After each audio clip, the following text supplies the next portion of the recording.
Beleza. Pessoal, então vamos lá. Vamos partir desde o nosso início, tá bom? Nós aprendemos que existe dois tipos de universo. O universo que o Baldi chama de sistema, que é o universo do espírito. É aquilo que está lá no Gênesis, onde Deus criou Adão e colocou ele no paraíso. Adão é o símbolo da totalidade. Adão não é um ser, não é um homem, não é uma interpretação literal. Assim como a Eva é o símbolo da individualidade. Por isso que a Eva nasce da costela, ou seja, nasce do movimento. A individualidade nasce depois da totalidade. Então, primeiro nasce a totalidade, depois nasce a individualidade. Por isso que Eva vem de Adão. E por que é mulher? Porque é o complemento da totalidade. Então, a totalidade é a base do ser.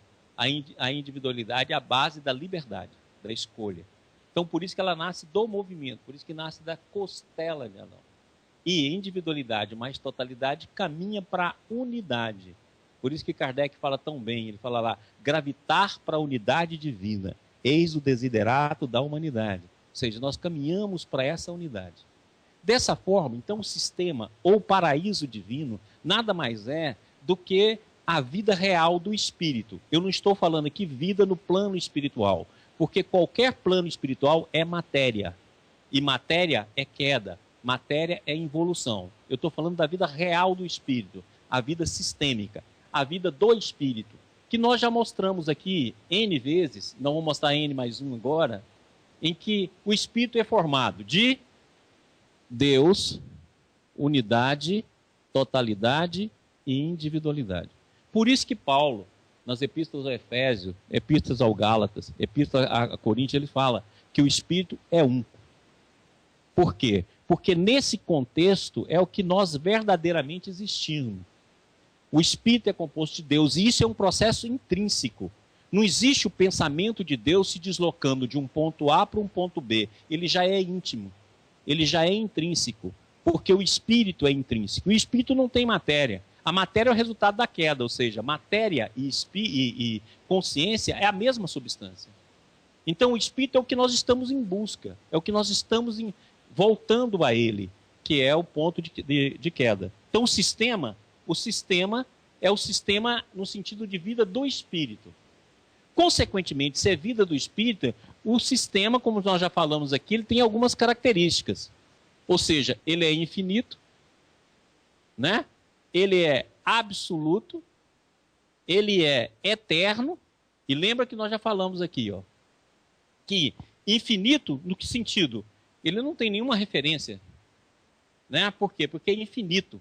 Não existe uma referência de nada nele que tenha um início e um fim. Ele é eterno, significa que não tem um tempo.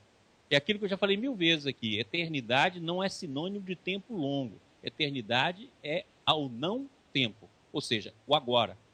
E, ao mesmo tempo, ele é absoluto. Por quê? Porque quem é relativo somos nós. Quem vive na relatividade somos nós. O sistema é absoluto. E, ao mesmo tempo, além de infinito, absoluto e eterno, ele é pleno. Então, no sistema, não tem sentido você falar em criação. Nós falamos em criação a partir do antissistema. Por isso que quando você pega na Gênesis, está lá, no princípio era o caos. Ou seja, no princípio era a queda.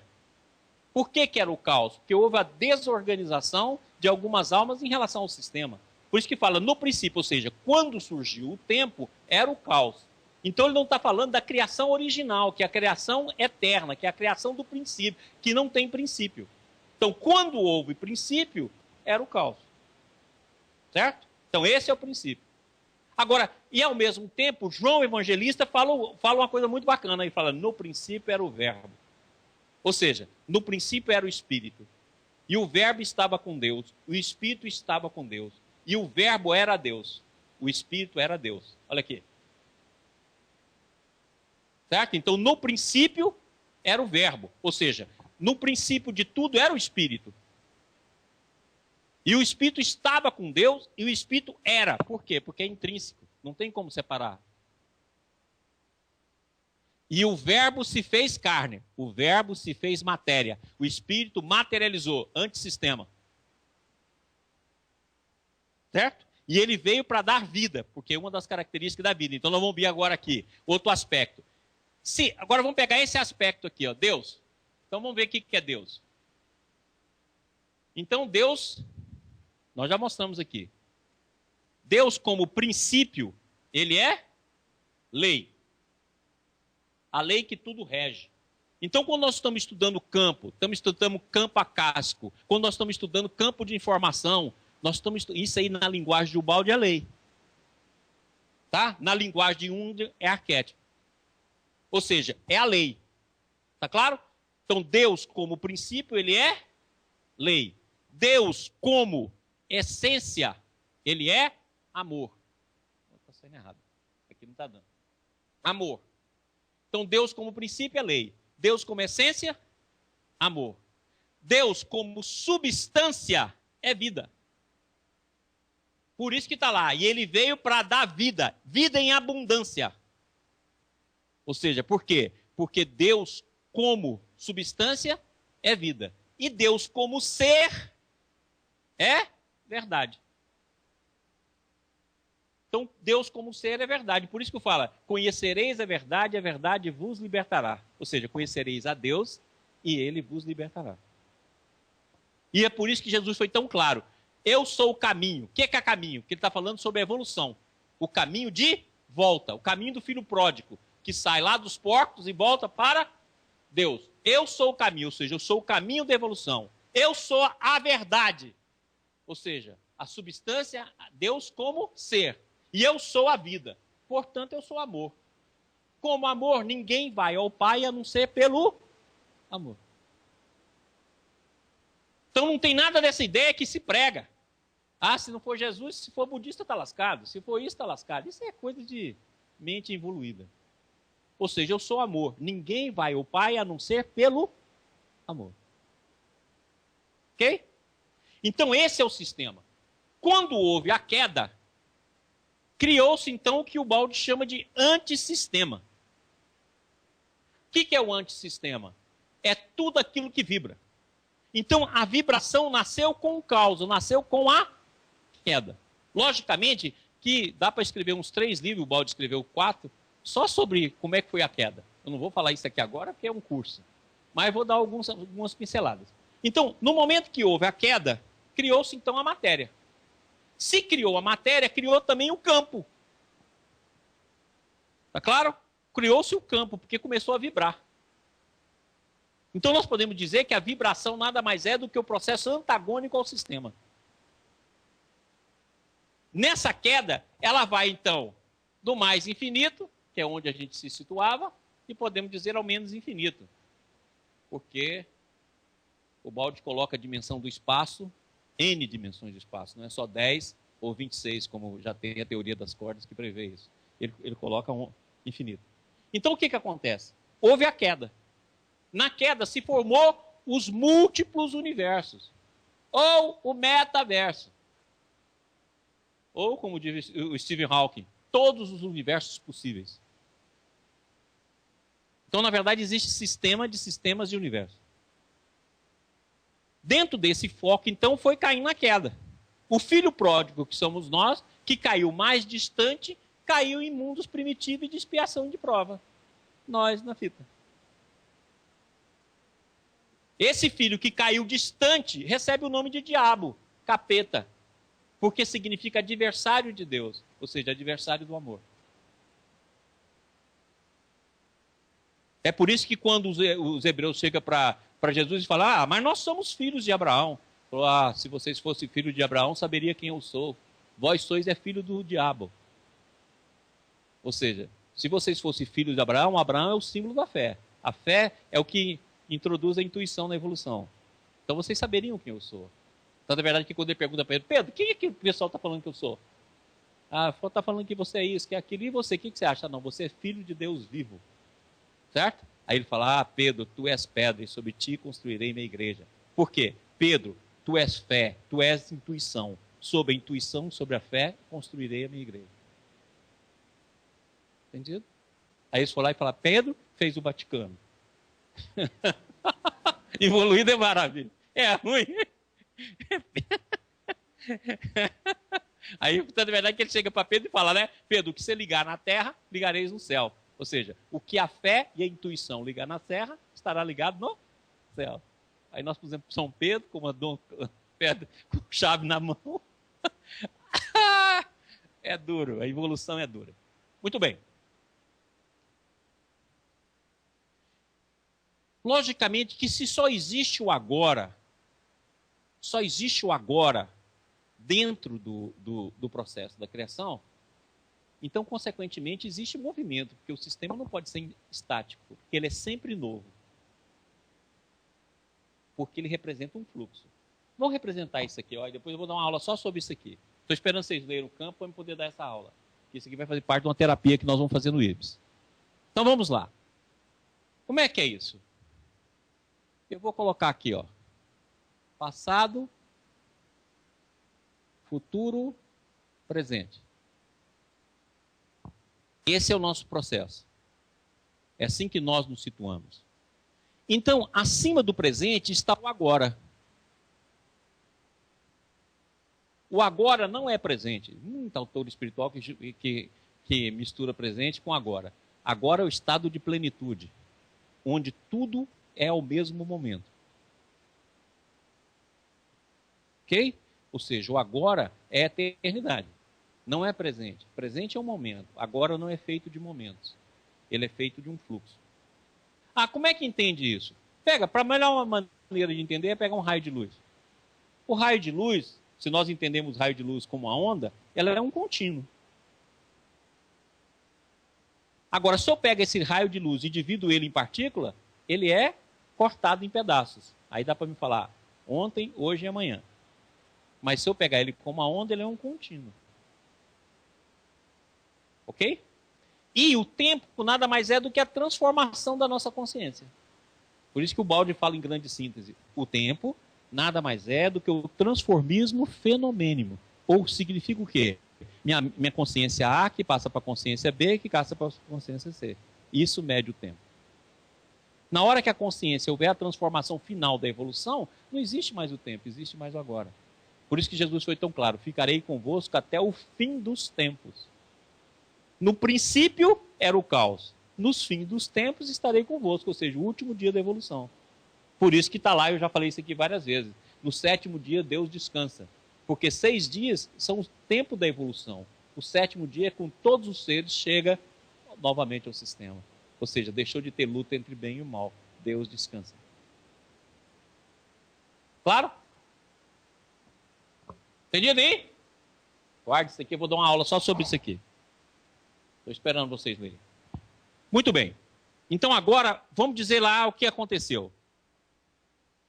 Vamos, para a gente poder, sempre tem que ser por metáfora, né, por imagem. Então vamos falar que o fluxo do sistema, o fluxo da unidade, o fluxo da totalidade, ele é um fluxo contínuo. E se é um fluxo contínuo, é um fluxo baseado no amor. Então vamos ver de onde derivou as leis, né? É o amor. Como é o amor? Ninguém ama aí, não? Tá certo, não ama mesmo. Todo mundo é evoluído, só no máximo que tem é paixão. Amor ainda estamos longe, né? Então presta atenção. O amor tem 2 processos. Ele é uma força de expansão e é uma força de atração. Ou seja, ele é uma força que expande e é uma força que atrai. Então, é verdade que Jesus fala, vinde a mim, vós que sofreis e estáis sobrecarregados. Ó, vinde a mim. Aprendei comigo que sou manso de coração. Olha, vinde a mim. E ao mesmo tempo, o que ele fala? Eu sou, eu e o Pai somos um. Está lá na Bíblia. Moisés perguntando, se eu for lá falar com os judeus, o que eu falo? Fala que quem falou para você é eu sou. Ou seja, a expansão. Então o nosso processo de vida é de expansão, é igualzinho a nossa respiração. Expansão e atração. Por isso que o amor atrai. Por isso que não tem como de nenhuma ovelha se perder, porque por mais distante que a gente vá e faça a escolha, o amor divino atrai. Ou seja, então é um movimento respiratório. Expansão atração, expansão, atração, dentro de um movimento único. Então, o que foi a queda? Foi um movimento contrário ao movimento único. Se o movimento único é atração e expansão, houve então dois movimentos. Um movimento centrípeto. Um movimento centrípeto, ou seja, um movimento em que toda a força veio para o eu. Ou seja, o eu passou a ser centro. E a individualidade virou individualismo. O self, que é o si mesmo, virou ego. Porque o movimento, em vez de ser um movimento contínuo, nós saímos da corrente e fizemos esse movimento. Então, tudo que era fluxo virou concentrado em nós. Movimento centrípeto para o eu. E como o movimento era de totalidade, nós fomos saindo da totalidade. O movimento centrífugo. Ou seja, o movimento de fuga. Tanto é verdade que o Big Bang é o quê? Um ponto onde estava todo concentrado o tempo, o espaço, a matéria e a energia. E até hoje nós estamos numa expansão acelerada. Expansão e atração. Os dois movimentos que vai dar origem ao Big Bang.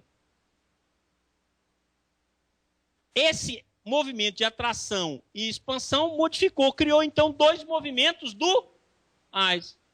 O movimento centrífugo foge do próximo. E o movimento centrípeto fortalece o eu. É por isso que Jesus fala o quê? Todas as leis e todos os profetas é o quê? Amar a Deus sobre todas as coisas. Correção do movimento centrípeto. Você deixa de amar o eu e passa a amar a Deus. E ao próximo como a si mesmo. Você corta o movimento centrífugo, porque você vai em busca do próximo. Os dois movimentos da vida. Então hoje a ciência fala o seguinte para a gente, que nós temos a força eletromagnética, a força forte, a força fraca e a força gravitacional. Emmanuel diz que essas forças, na verdade, é assim, ó. A força magnética, ela é elétrica, força fraca, força forte e gravidade. Tem muita gente hoje falando da gravidade como força eletromagnética. Já tem muita gente tentando fazer isso. Mas Emmanuel diz que a unificação dessas quatro forças é a força magnética. E olha só o que ele diz bacana. Ele fala assim, entre os mundos é gravidade. Entre as almas é amor. Então a força magnética nada mais é do que a força do amor. E a força magnética se divide nas quatro forças fundamentais da natureza. Dentro dos dois movimentos que o homem já viu do universo. O movimento de contração, que é o movimento do ponto do Big Bang, e o movimento de expansão. Esse movimento de expansão do universo ele vai até o limite, na hora que vai predominar de novo a atração. Ou seja, o Big Bang inicialmente, e o Big Crush, que vai fazer com que o universo se contraia no todo e volta ao ponto de ponto. Por quê? Porque toda a matéria vai se transformando em energia e toda energia vai se transformando em consciência.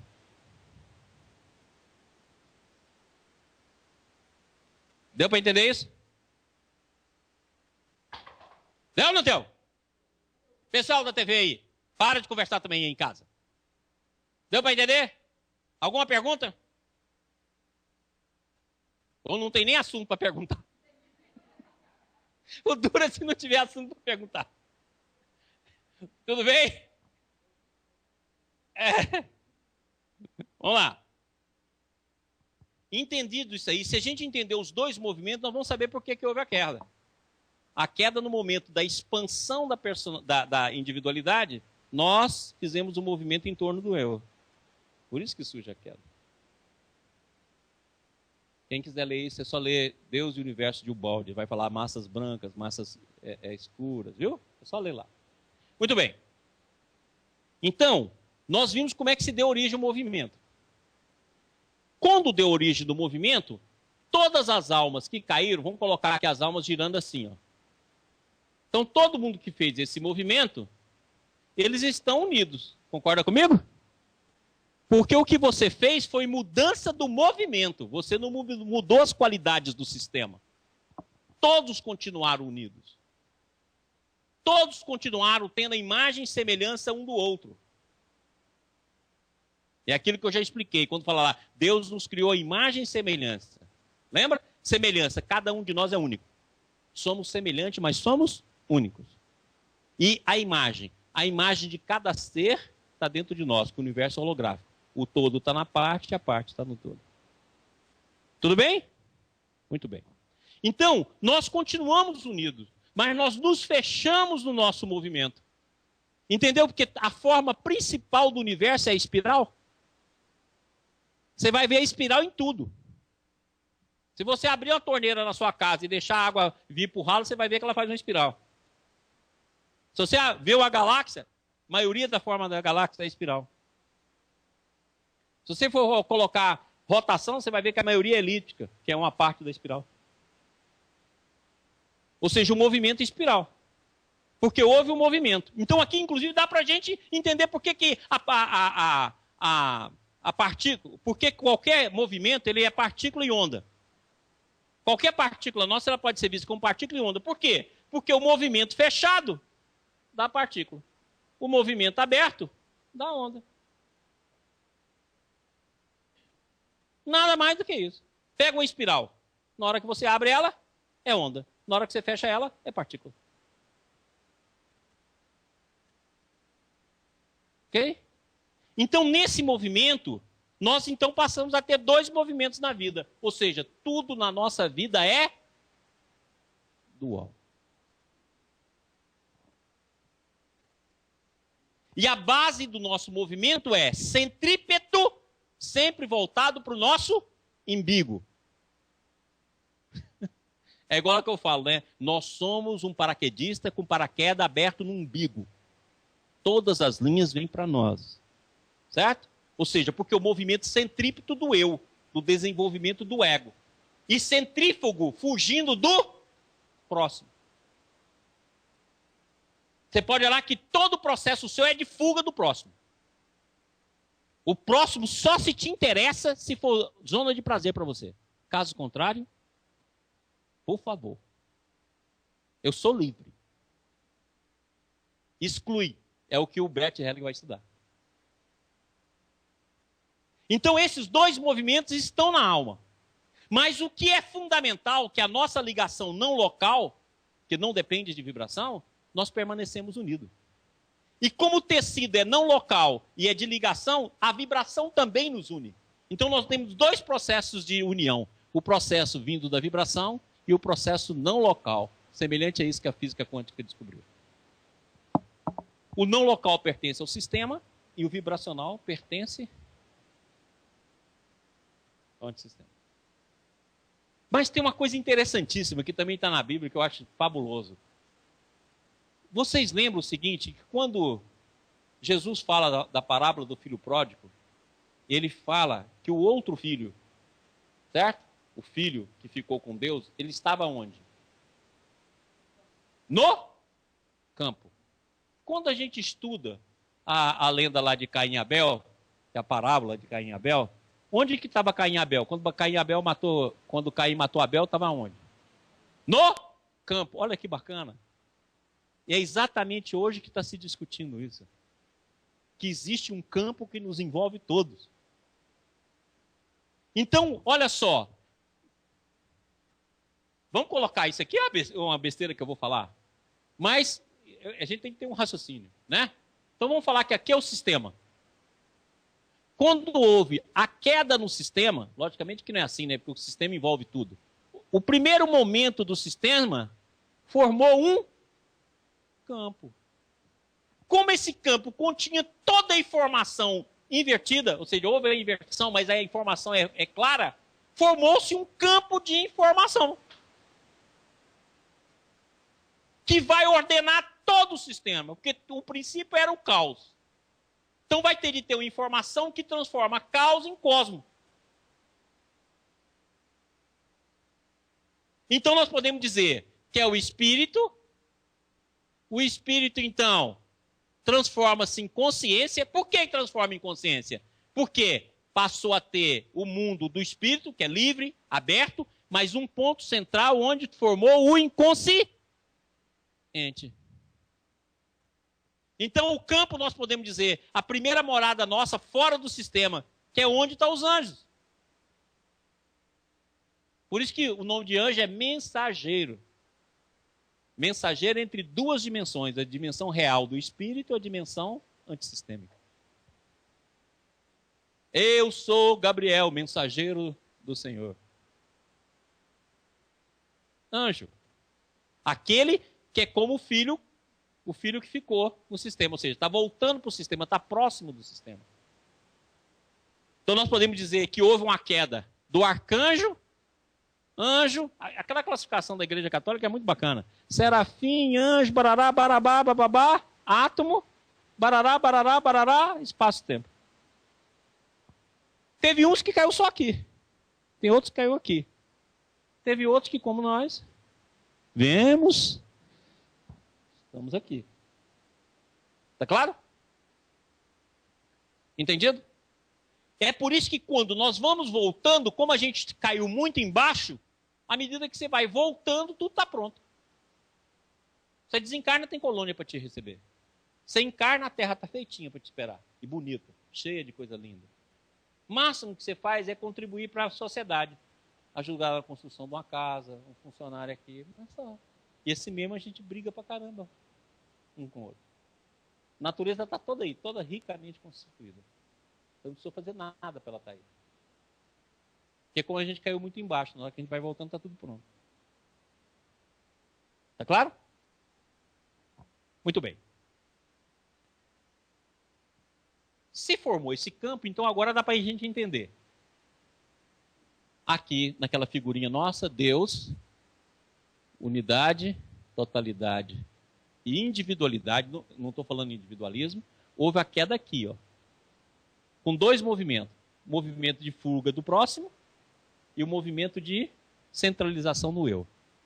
Aí ele vai da consciência 1 à consciência N. Desde a consciência arcangélica até a consciência espaço-tempo. E está lá na pergunta 540 do Livro dos Espíritos. O arcanjo que também começou por ser átomo. Por quê? Porque houve uma queda, uma descida. Aqui ele toma o átomo como referência e um retorno. Esse retorno aqui é o que a gente chama de evolução. Essa descida aqui que a gente chama de queda.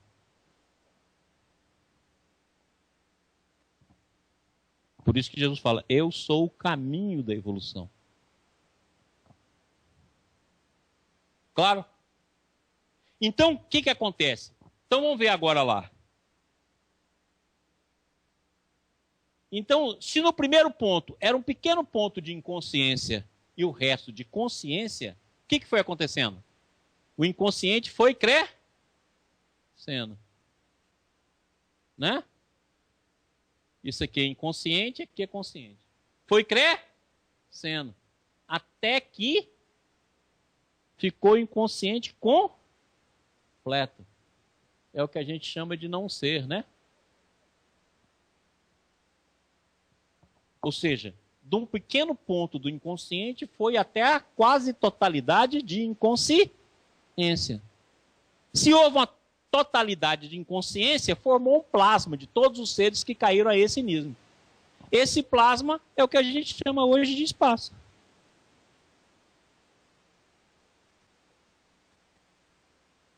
E por que o espaço tem distâncias entre um e outro? Porque é a nossa separação psíquica.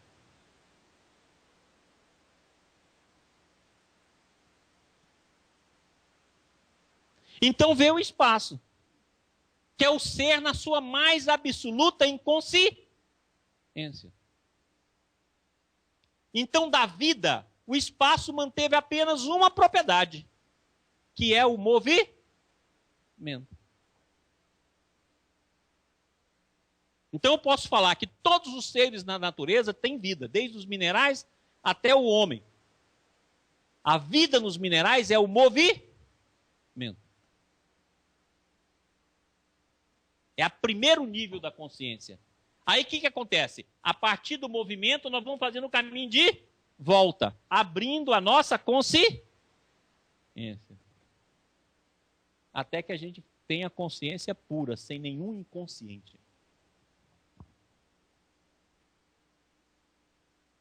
Tá claro? E é por isso que nós já falamos aqui. Inconsciente não quer dizer falta de consciência. Quer dizer falta de percepção.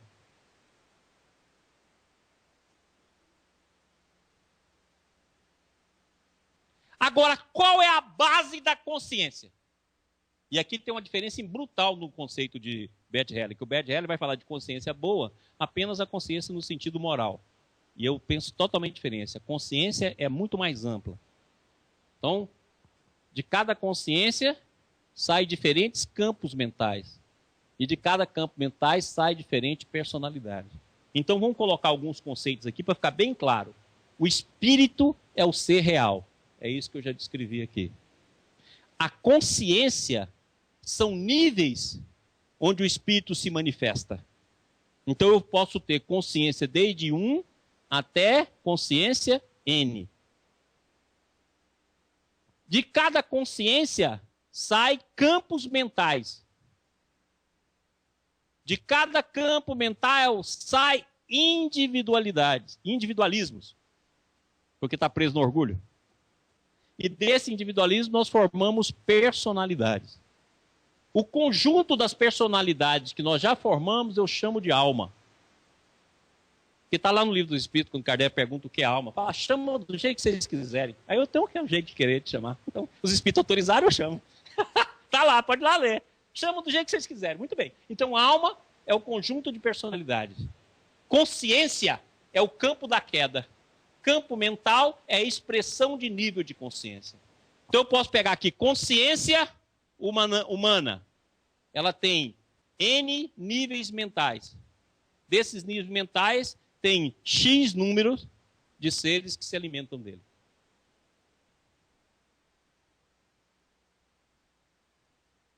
Então qual é o processo da vida? Nos tornar conscientes.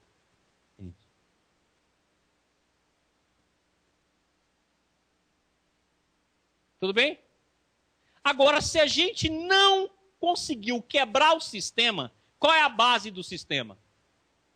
Não é a complementabilidade e a união? Então, a base da nossa consciência é a complementabilidade e a união. Então, ninguém pode ser excluído.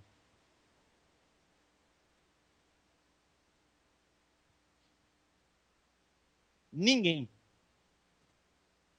Então o que o Bert Hellinger fala? A consciência arcaica, porque ele coloca na evolução. Mas quem forma a consciência arcaica é a consciência sistêmica que caiu.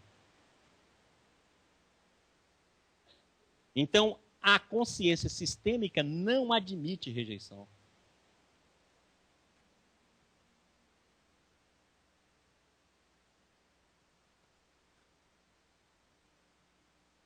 Ok?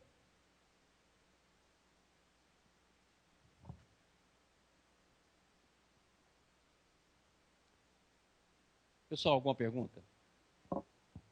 Quero que vocês entendam muito isso. Eu vou falar isso 200 mil vezes. Mas se na agora já entendeu, eu fico feliz. Pessoal da TV Ibis aí, qualquer coisa manda pergunta pra gente. Quero que todo mundo entenda. Agora vamos lá. Vamos. Pessoal de Brasília, alguma pergunta? Rodrigo, tá prestando atenção? Tá, né? Beleza. Pessoal, agora eu queria que vocês prestassem atenção aqui. Se tudo deriva do amor, se tudo é magnetismo, naturalmente o nosso pensamento também é magnético. E, consequentemente, ele é elétrico. Então, dentro da visão da doutrina espírita, assim como você pega a luz e tem a luz infravermelha, a luz visível, e a luz ultravioleta, a doutrina espírita também classifica o magnetismo conhecido, através dos mais diferentes raios, certo? E o eletromagnetismo ou ultraeletromagnetismo, que é a nossa mente se expressando através do pensamento.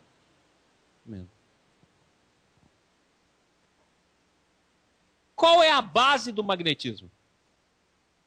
Não é expansão e atração? Então vamos lá agora. Vamos pegar aqui. Pegar aqui o Mauricinho, gordinho, carequinha, tá bom? Porque quando a gente vai ficando santo, vai ficando careca, por causa daquele negócio que aparece aqui. Você entendeu, né? Então, a personalidade Maurício, ela tem um campo mental. O campo mental Maurício, ele é refletido no cérebro físico e no cérebro espiritual do Maurição. Esse campo mental está ligado a um campo consciencial. Maurício? Oi? Temos uma pergunta da internet. Só um instantinho, já respondo. Então, o campo consciencial. Se o pensamento é eletromagnético, na hora que esse pensamento circular aqui, ó, cria-se um campo em torno de mim, que eu chamo de aura. Se ele é eletromagnético, ele expande e ele atrai. Então, tudo aquilo que vem na minha vida é eu que estou atraindo como imã. Se só vem tchãozinho, é a maneira pela qual você se situa na vida. Se um tchãozinho perturba muita gente, vários tchãozinhos. Por quê? Porque aquilo que você vem do campo de consciência que você está sintonizado. E lembra que são milhares de seres no mesmo nível de consciência sua. Que se expressa por um campo magnético fortíssimo, que são vários seres que se alimentam de você. Naquilo que nós mostramos aqui na aula passada, e você se alimenta dele. Então, aquilo que você tem em volta da vida é aquilo que você atrai por eletromagnetismo. Ou seja, nós somos um eletroínima diante do fluxo do tempo, consequentemente do destino. Aí você fala, mas eu atraio coisa que eu não quero. Lembra que dentro desse processo tem a lei de causa e efeito. Você já quis. E esse fluxo ainda está predominando em você.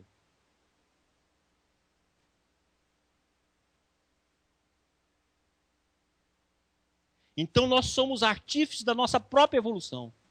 E somos artífices da nossa própria vida. Isso não quer dizer, falar, o que eu bolar na minha cabeça vai vir na vida, como está aí hoje os livros segredos. Negativo. Vai depender do ângulo de livre-arbítrio que você possua. Então eu já falei aqui, já mostrei isso aqui várias vezes.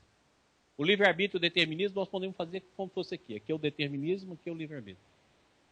Logicamente, depois nós vamos discutir livre-arbítrio, que nós vamos mostrar aqui que, na verdade, o livre-arbítrio a esse nível que nós estamos é só vontade e desejo. Não é um livre-arbítrio ainda, porque o livre-arbítrio é a expressão do amor. Então só pode ser livre-arbítrio no absoluto. Muito bem. Então vamos supor que você foi fechando o ângulo do seu livre-arbítrio. Vamos supor que no campo financeiro você fez isso, ó.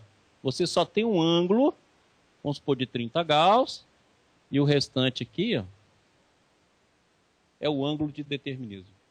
Então você pode pensar o dia inteiro que você vai ganhar dinheiro, que você não vai. Ou seja, você vai ter de abrir esse ângulo. Através de quê? Através do esforço criativo. Então isso aqui, você pode ter um ângulo desse jeito aqui, ó, onde o determinismo e o livre-arbítrio estão casados. É aquilo que eu já falei. Tem pessoas que nascem assim. Não tem livre-arbítrio de coçar as costas. Então se você for assim, nem tchãozinho vai vir para você. Nem tchãozinho. Não tem jeito. O tchãozinho passa todo por cima, por baixo. Não sobra tchãozinho aqui. Não sobra nem tchãozinho. Por quê? Porque você zerou no campo afetivo. Se seu ângulo no campo afetivo é só de 15, se vir um manezinho já tá bom, gente. Feinho, orelha de abano e tal. Ah, pega! Vai que seu ângulo é isso aqui, ó. Meu filho, se vê um ossinho, pega. Que é melhor um do que nada. Né? Que isso? Mais vale um anelzinho na mão do que um abraço. É meu, vem cá, meu benzinho. Tá claro? Então, aí vai depender do ângulo. Então a pessoa fala assim, não, mas eu fiz lá como o segredo manda e deu certo. Porque seu ângulo nesse campo está aberto. Só precisou do esforço. Tudo bem? Muito bem.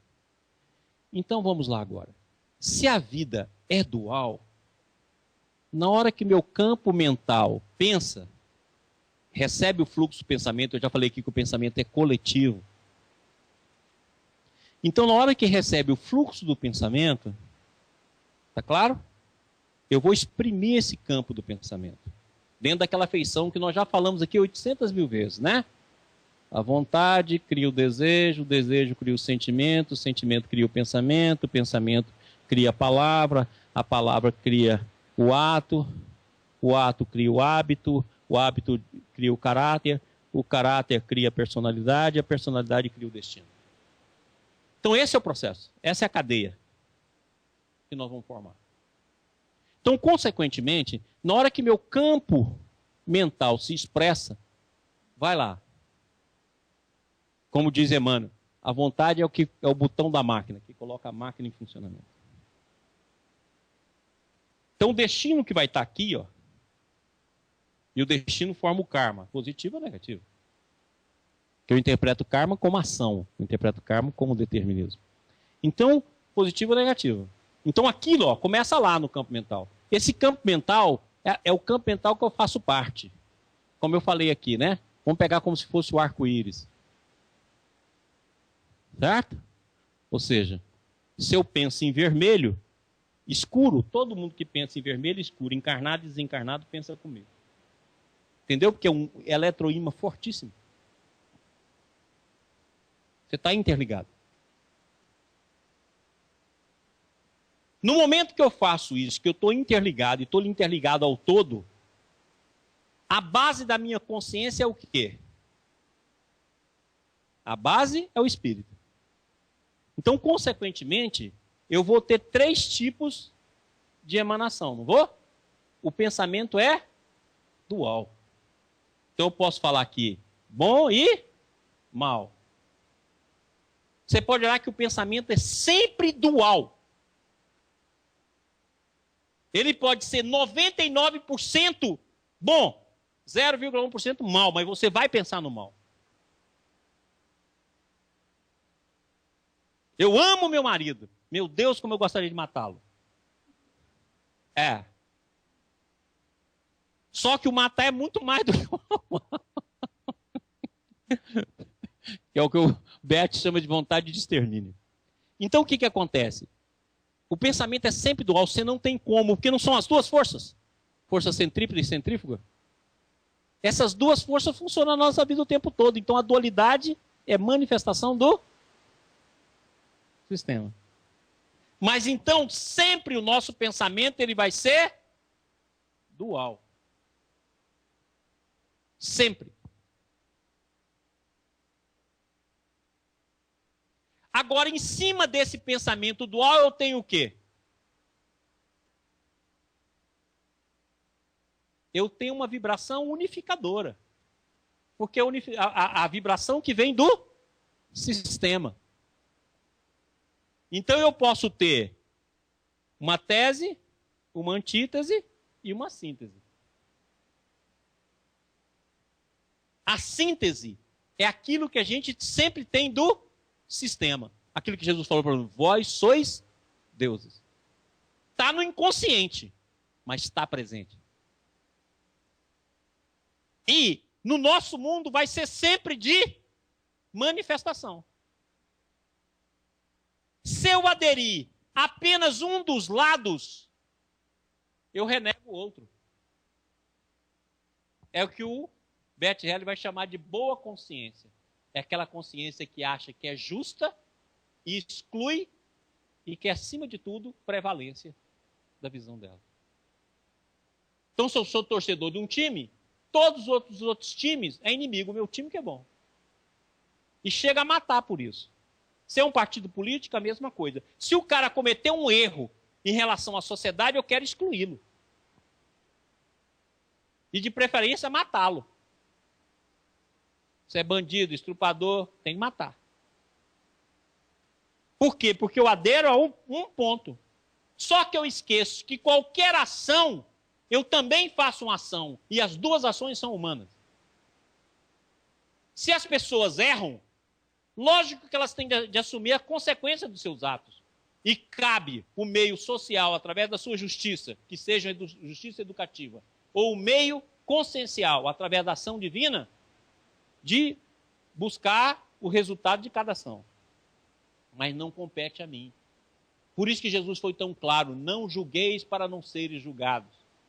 Porque com a mesma medida que julgares os outros, sereis julgados. Julgamento não pertence ao nosso direito.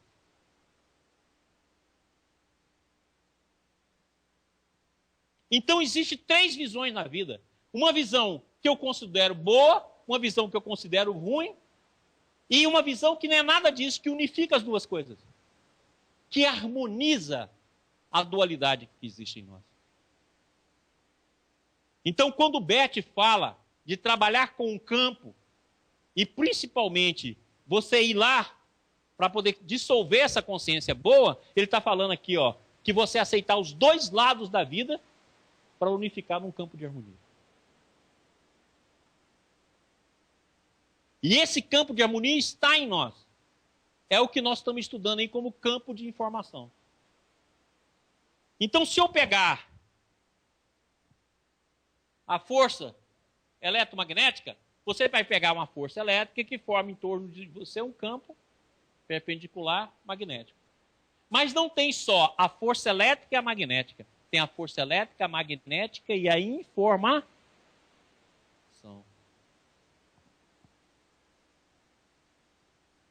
Agora, olha só que interessante. Se eu pegar a forma da teoria da relatividade do Einstein, simplificada, né? Porque essa daqui é simplificada. Energia igual a massa vezes velocidade da luz ao quadrado. Agora vamos fazer o seguinte. A relação entre massa e energia, vou passar para cá, né? É igual a velocidade da luz ao quadrado. Então eu posso dizer que tanto a energia como a matéria é luz congelada.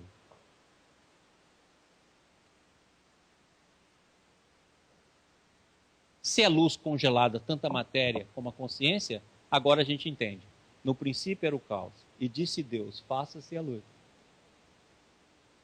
E a luz foi feita. Como a criação é uma obra coletiva, divina e da criatura, e viu Deus que a luz era boa. Ou seja, o produto que veio dele, casado com o produto que veio da totalidade, produziu algo bom.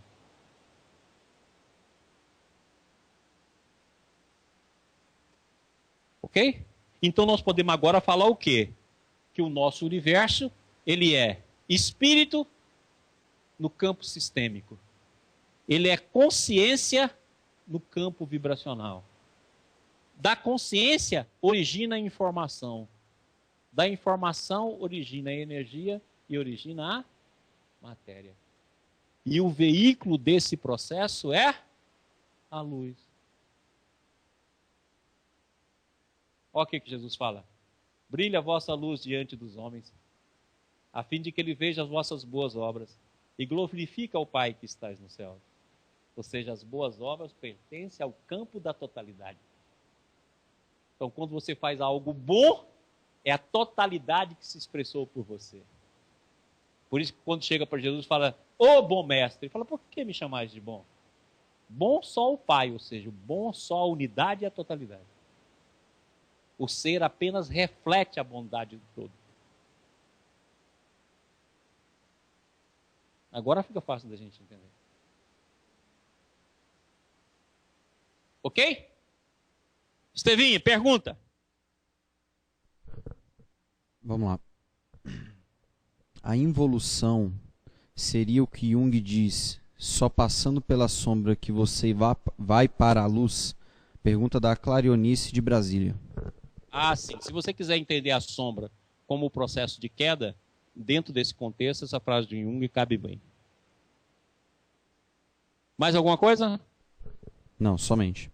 Pessoal, vamos tomar um cafezinho, 5 minutinhos para a gente voltar. Pessoal da TV Ibis, pessoal de Goiânia e Brasília. Então presta atenção agora que nós vamos mostrar agora como é que a nossa consciência vai se fazendo, tá claro? E para a gente poder entender o processo em que nós estamos, para poder entender depois a visão do Bert, incluindo não só a consciência arcaica, que é da evolução, mas a consciência sistêmica que permaneceu mesmo com a queda. Pode falar, Rodrigo. Rodrigo, Estevão. Tá. Pergunta da Elaine de Brasília. Existe uma forma de minimizarmos essa força centrípeta? Ou os dois lados da dualidade sempre terão a mesma força? Os dois lados da dualidade vai ter a força que você der aos lados. Então não é que elas têm a mesma força, elas têm as mesmas possibilidades. Dependendo da sua escolha, você vai fortalecer um lado. Como você formou um condicionamento, muitas vezes você sempre tende para um lado. Ou seja, a sua dualidade é manca. E ela é hipertrofiada do lado onde você já acostumou a viver. É aquela visão que a gente teve ali. Mostra aqui, Marquinhos. Mostra aqui, por favor, aquela imagem. Então aqui, ó, vamos pegar essa imagem que nós mostramos na aula passada. Nós vamos falar muito sobre isso aqui. Isso aqui é um núcleo mental, para quem nunca viu. Isso aqui é um núcleo mental e aqui são os satélites do núcleo mental. Por exemplo, vamos supor que esse núcleo mental seja mágoa. Então aqui vai ter uma cena de mágoa, por exemplo, o André e o Maurício. Então vamos supor que isso aqui é a mente do... Vamos ver, da menina, Fernanda. Então vamos supor que a Fernanda tem uma mágoa, várias mágoas comigo. Então aqui, ó, nesse satélite, vai estar eu com todas as cenas da mágoa que eu provoquei nela, o que ela assimilou. Aqui vai estar outra, aqui vai estar outra, aqui vai estar outra. Tá claro? Então, logicamente, que são inúmeras. Esse centro é o centro da mágoa. E esse centro da mágoa que vai alimentar com outra pessoa. Então, todo mundo que tem uma mágoa semelhante a ela, nutre ela, nesse campo aqui, ou é nutrido por ela. Então, na hora que essa mágoa... O Adalto está fazendo um filminho para a gente poder ver isso. Então, vamos falar que essa mágoa vai crescendo. Ela vai crescendo. Ela vai crescendo. Ela vai explodir numa forma de desajuste, seja neurose ou seja psicose, ou dentro de um processo de vingança em relação ao outro. É por isso que a pessoa fica presa. Essa daqui que é a boa consciência do Bert Hellinger. Que para nós, na nossa linguagem, é o núcleo mental. Então você se exclui e fala o outro que errou. Eu não admito isso na minha família. Na minha vida eu não admito isso. Você errou demais. Então o que você faz? Você exclui e passa a nutrir dentro de um processo monofásico. Daqui a pouco esses próprios núcleos aqui estão menor e você já está com um núcleo imenso de mágoa, dentro dele um conteúdo de vingança, por exemplo. Volta na imagem anterior. Outra. Outra. E esse processo, vamos supor que em vidas passadas você condicionou a sua mente sempre na mágoa. Então aqui já vai estar grande e aqui já vai estar enorme. Bastou uma gotinha de mágoa na presente vida que você já gera uma neurose. É aquilo que nós respondemos ainda pela pergunta da Elaine. Se você já tem um campo condicionado e você insiste nele, ele vai explodir. Então mostra aquela imagem do campo, aquela que o Adalto fez. Vamos lá? Vamos lá? Vamos lá? Vamos lá? Aqui. Nós todos estamos interligados por um campo. Lembra do campo lá, que foi o primeiro início da queda? Um campo de interseção vibratória, formando um holograma. Interferência de onda. Esse campo é nutrido dentro daqueles núcleos, dessa maneira aqui. Vai lá? Ok? E você nutre, vamos mostrar lá na outra imagem, pode ir para a próxima. Aí. A interferência de onda. E você nutre, vamos lá, aquela aqui interligada, várias interligações, várias, próxima. Aí. Então, logicamente, que eu estou mostrando entre 4 e 5 pessoas. Agora coloca milhões, bilhões. Na rapidez daquilo que eu já ensinei aqui. O André Luiz fala que o pensamento tem uma velocidade superior à velocidade da luz. Mas vamos colocar só na velocidade da luz. 300 mil quilômetros por segundo significa que em 1 segundo dá 7 voltas na Terra. Então, cada pensamento seu deu 7 voltas no mesmo grupo, encarnado e desencarnado, que você se nutre. É online instantâneo. E você vai ampliando aqueles núcleos, até que aqueles núcleos tomam a posse do seu psiquismo.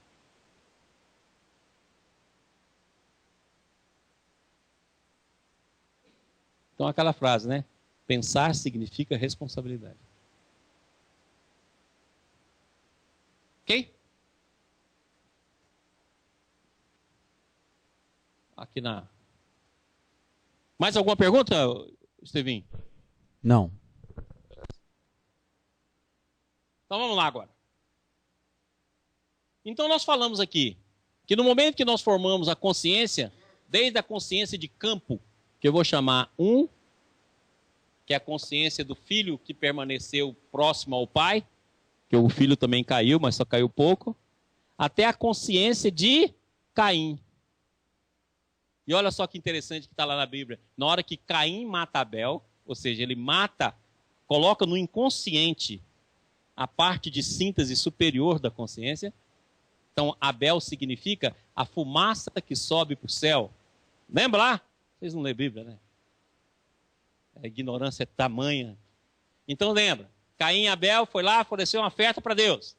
Aí um foi oferecer, a fumacinha subiu. E o outro nada. Tá claro? Significa o que é a fumacinha?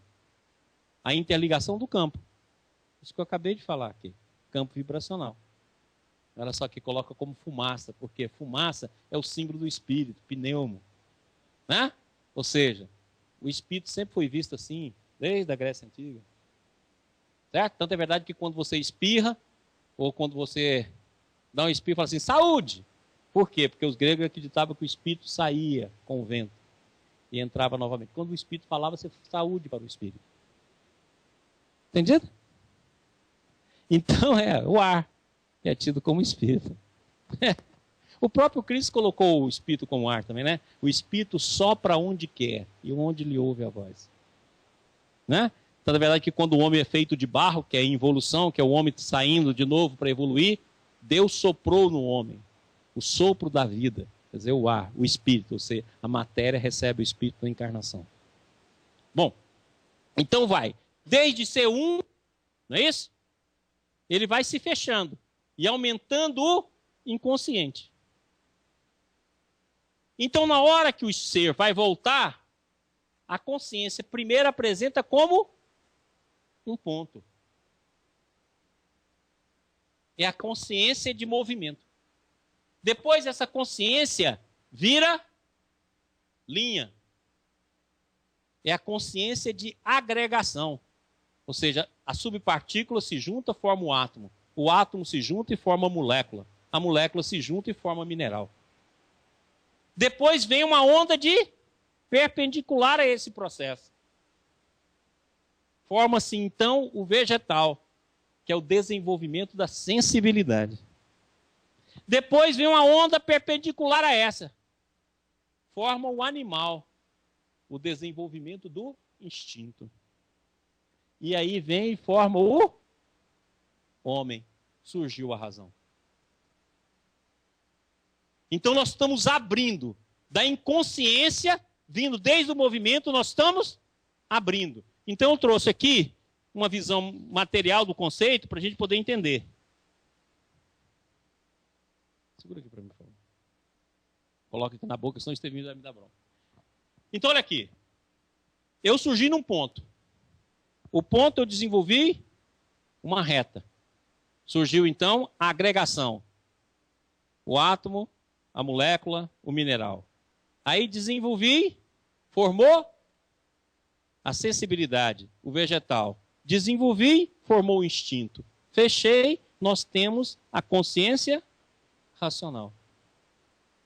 É uma consciência de fase, de visão única.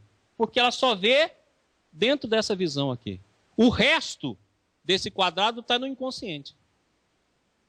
Então agora nós estamos saindo da razão e vindo para a intuição, ou seja, para a consciência volumétrica. Então, por enquanto, a nossa visão é só isso aqui, ó, o vermelho. E o restante está no inconsciente. Mas à medida que nós vamos desenvolvendo o inconsciente, ela vai fazendo isso. Ó. Ela vai se tornando volumétrica. Por isso que a nossa visão racional é extremamente estreita em relação àquele que já desenvolveu a visão intuitiva. A ponte entre a razão e a intuição é a fé. Não disse a crença, porque a crença é intelectual. Eu disse a fé. Aí você vai sair dessa consciência, desse tipo de consciência, para essa consciência volumétrica. Então, quando a gente vê os grandes santos, os grandes anjos, os grandes pensadores, um Ciro Arambino, um Pietro Baldi, certo? Um Chico, tá claro? Quando a gente vai ver esses grandes caras, a mente dela não é igual à nossa. Eles já estão na feição volumétrica. Enquanto que nós estamos aqui, na primeira plataforma. Entendido? Então nós estamos saindo do volumétrica. Agora você fala, e o próximo passo? É um desse aqui em cima do outro. Hipervolumétrico. Entendeu o que é ultramente, supramente, que Ciro Arambino fala tão bem sobre isso? Uma pergunta lá. Gabriela de... Tá dando para ouvir? Gabriela de Goiânia. Tudo está dentro da gente já. A gente só não tem conhecimento para conseguir acessar. Não, você não tem percepção. Vamos usar a palavra correta. Percepção. Para conseguir acessar. Está tudo dentro de mim. Isso. Eu só vejo a primeira face, mas todo esse conteúdo está aqui. Está dentro de você. Então presta atenção, olha só que interessante. Se tudo está dentro, você precisa criar ressonância. Então como é que a gente cria ressonância? Prece, oração, serviço ao próximo, leitura. Então, ninguém educa ninguém. Vocês estão me ouvindo aqui, eu não estou educando uma grama de vocês. Aquilo que eu falar que tiver ressonância na sua alma, você abre um quadradinho desse aqui. Então, ninguém educa ninguém. No máximo que você consegue fazer é despertar o que em você dormita. Aquilo que em você já é latente. Então, quando a gente lê, ora, o que você está buscando? Leitura, oração, meditação e principalmente serviço ao outro, porque o serviço ao outro vai acabar com a força centrífuga. Está claro? O que você está fazendo? Criando campos de ressonância para abertura no campo consciente daquilo que você já tem no inconsciente. Obrigada. Agora eu vou pegar aqui, ó, um quadradinho desse em cima do outro quadradinho, em cima do outro quadradinho, em cima do outro quadradinho, com um quadradão envolvendo tudo. Você entendeu como é que a mente vai fazendo? Entendido? Então é assim que nós desenvolvemos. De um ponto, vamos pegar que fosse um ponto esse aqui. Nós vamos fazendo a linha, da linha a gente faz a consciência. O Baldi dá um show explicando isso aqui. Só que naquela época do Baldi não tinha esse quadradinho aqui, foi por isso que ficou mais difícil. Se tivesse... Muito bem. Agora, como é que é a nossa consciência? A nossa consciência, agora eu vou transformar a nossa consciência num campo mental para mostrar como é que a gente vibra. Tá claro? Então a nossa consciência é assim, ó. Ela é sempre dual. Ela sempre vai ter dentro dela os dois tipos de pensamento. Um maior, outro menor ou igual. Se você pintasse aqui verde e vermelho. Então a nossa consciência é sempre dual. Tudo que você quer, você também não quer. Então não tem medo. Você quer Deus e nega Deus. Você quer o amor e nega o amor. Você ama seu filho e detesta seu filho. É por isso, sim, você detesta Marco Paulo, não vem conta não. Agora o que acontece? quando uma dessas forças predomina, você faz loucura. Entendeu? Porque o cara é capaz de matar o filho, matar o pai. Mas as duas forças estão lá, em todo ser humano. Então não adianta você falar assim, matou o outro, você é um assassino. Porque essa força está em nós também. Nós somos o mundo. Então não adianta excluir. Você pode falar assim, meu amigo, você vai ter de assumir a responsabilidade dos seus atos. Mas eu não te excluo do meu amor e nem da minha força que eu posso dar a você e transformá-lo. Está claro? Por quê? Porque o pensamento, na verdade, não é assim como eu estou mostrando. Na verdade, ele é assim. Ó. Ele sempre é dual, mas dentro dele tem uma síntese que harmoniza as duas partes. Nós pensamos assim. Ó. Sempre dual e antagônico, mas com um campo que muitas vezes está no inconsciente que harmoniza os dois. Entendeu agora aqui que é o trabalho do Bert Hellinger? É unificar esses dois, não aqui, mas aqui. E despertar isso no campo familiar. Entendeu aí o que é o Ho Oponopono? Para quem já está aprendendo o Ho Oponopono, eu vou dar uma aula sobre o Ho Oponopono aqui. É o quê? É assumir a totalidade desses dois movimentos, humano, para fazer a mudança no campo da totalidade.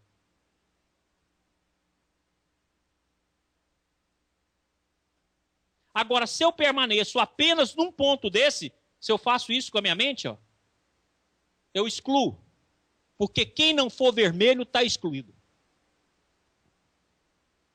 E é esse vermelho que cria as tragédias que vai passando de geração para geração. E toda a força excluída fica no campo. Vamos supor que nós excluímos o verde. Está no campo. E alguém vai captar esse campo. E vai manifestar ele no campo familiar.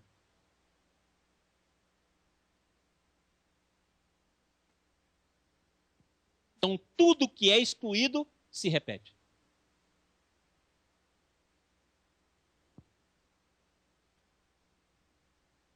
Entendido? Por quê? Porque se está excluído, por exemplo, vou dar uma ideia. Obrigadão. Olha aqui. Vou dar uma ideia aqui. Tudo aquilo que você quer excluir da sua mente, que você não aceita que é seu, o pensamento não fica persistente. Ai, meu Deus, eu não quero pensar isso. Você pensa nisso todo dia. Então, em vez de você tentar negar, eu não quero pensar nisso, tentar excluir ele, na hora que você tenta excluir, ele se torna obsessivo.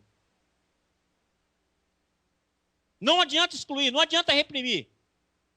É aquilo que eu falo sempre aqui, que é uma frase de Freud que eu adoro. Tudo que é reprimido cresce no escuro e explode como vulcão. Você pode conseguir fazer uma repressão de uma vida, vai explodir noutra. Então vai explodir, não adianta, você tem de anexar. Poxa, eu sou desse jeito. Por exemplo, eu tenho uma fixação que eu vou matar aqui o Heller. Ai, meu Deus, não deixa eu pensar, não. Eu sou espíritazinho, matar o Heller. Tá claro? Não. Vem cá, por que eu quero matar o Heller? De onde vem esse impulso que eu quero matá-lo? Ou seja, eu vou dissecar o impulso, eu vou aceitar que ele está em mim. Que ele é uma manifestação da minha alma. E vou buscar as razões para que ele se transforme. Então, a mesma coisa, se isso acontece no campo individual, quando você exclui qualquer ser do amor, da convivência, da aceitação do que ele é, seja ele drogado, seja assassino, seja o que for. Se você exclui o conteúdo dele e de todo mundo que é igual a ele, permanece no campo. Põe o campo aqui para mim, por favor. Aquele do Adalto fez. Não, outro. Aqui, ó. Vamos supor que eu excluo essa pessoa aqui, ó. Na hora que eu excluo, o conteúdo dele está permanente aqui. Como todo mundo tem vibrações semelhantes, o pensamento não é dual. Não é dual, gente? Então o que acontece? Aquele que foi excluído, mas todo mundo tem a mesma vibração. Em maior ou menor grau. Um tem 10%, outro tem 20%, outro tem 30%. Então a vibração vai forçar o ambiente aqui. E a vibração que vai predominar no campo é a do excluído. Alguém que tem a maior taxa de interação passa a ser médio dessa vibração, que foi a exclusão desse aqui.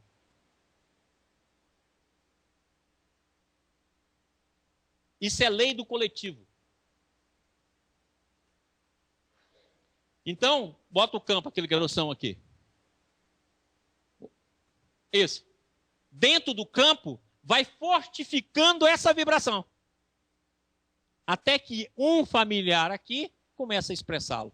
Seja na geração atual, seja na geração futura. Até que a família aceite e trata aquele problema no campo, para que a família mude de sintonia e aquele fato não ocorra mais.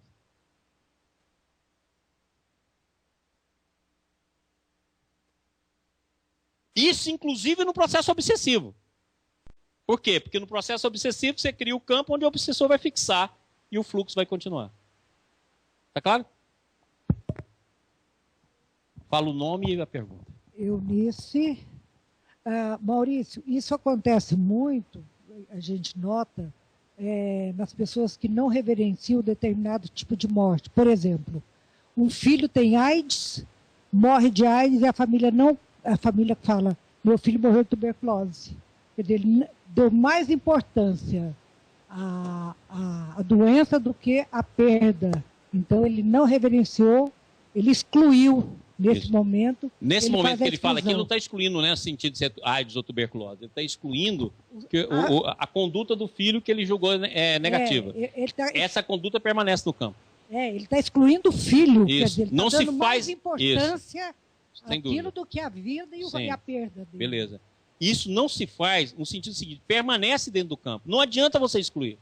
Quando eu falo excluir aqui, eu quero que vocês entendam que é um processo grande. Não é excluir no sentido apenas de separar. É excluir no sentido de não aceitar. Tá claro? Então é excluir no sentido de não admitir.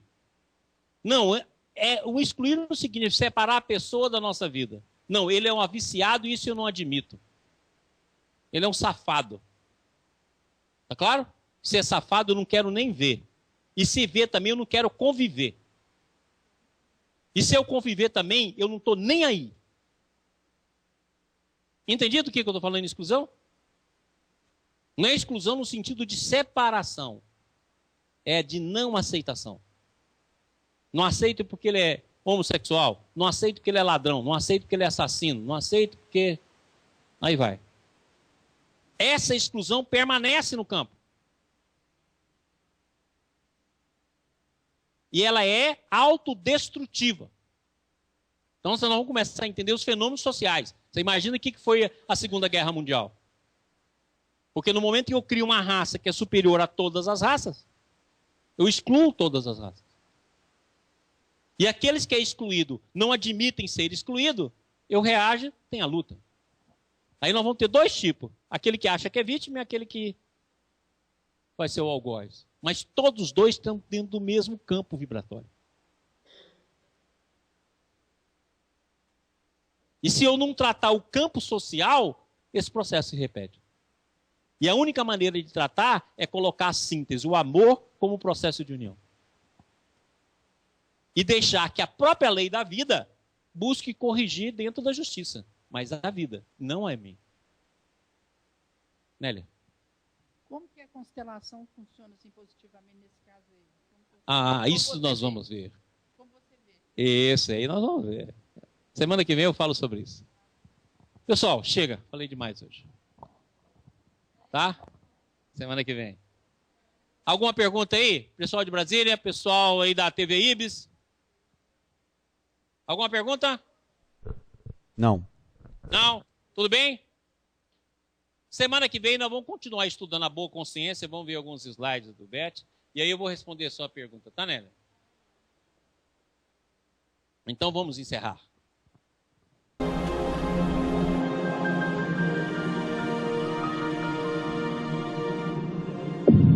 IBIS, Instituto Brasileiro de Benemerência e Integração do Ser.